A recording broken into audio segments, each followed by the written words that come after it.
we have 91 Kenyan students in Wuhan and 9 artists in Wuhan.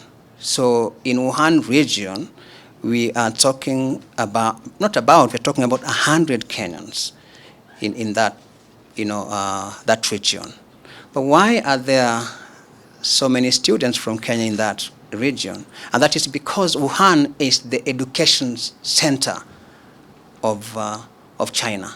And that explains why many students are in that, that province. We are supposed to put aside emotions from what is real and what is very objective and address it from that point of view.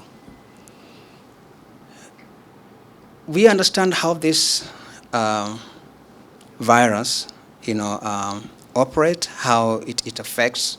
It is a viral, and therefore it is everywhere in the air. Now we have 100 Kenyans in Wuhan, and they're not all located in one central location.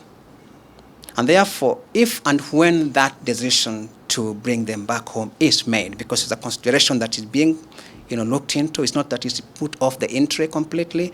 We are looking at it every day. But as and when should that decision be made, I want you to figure out that these Kenyans are coming from different locations of Wuhan, and they'll be assembled in one central location. Now, if that movement from wherever they are, talk about South B of Wuhan, talk about Zimmerman of Wuhan, talk about Ngong of Wuhan, all of them being assembled, say, at Nyayo Stadium of Wuhan. Through that movement, the potential of any of them getting infected cannot be ruled out, right? Now, if one of them gets infected, the possibility that the other 100 or so will get infected, again, cannot be ruled out. And now that they are all in good health, where they are, none of them has been infected.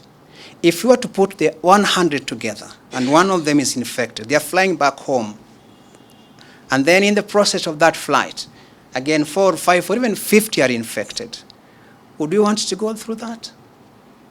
So in your own mind and thinking, where are they better off? I don't want to answer that. I want you to answer that.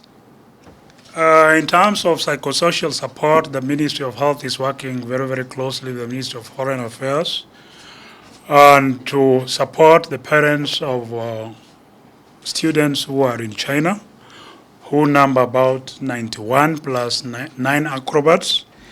And we are doing this together with the Kenya Red Cross Society.